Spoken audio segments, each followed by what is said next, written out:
हाम्रा छोराछोरीलाई विदेश जानबाट रोकिदिनु है भन्दै एक आमा बालेन शाहसँग भक्कानिएकी छिन्।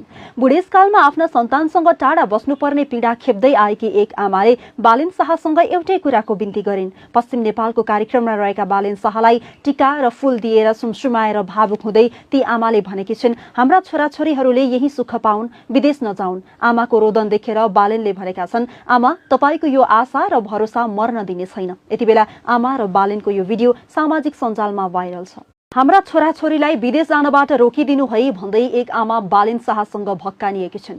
बुढेसकालमा आफ्ना सन्तानसँग टाढा बस्नुपर्ने पीडा खेप्दै आएकी एक आमाले बालेन शाहसँग एउटै कुराको बिन्ती गरिन्। पश्चिम नेपालको कार्यक्रममा रहेका बालेन शाहलाई टीका र फूल दिएर सुमसुमाएर भावुक हुँदै ती आमाले भनेकी छिन्, हाम्रा छोराछोरीहरूले यही सुख पाउन्, विदेश नजाउन्। आमाको रोदन देखेर बालेनले भनेका छन्, आमा तपाईको यो आशा र भरोसा मर्न दिने छैन। यति बेला आमा र बालेनको यो भिडियो सामाजिक सञ्जालमा भाइरल छ।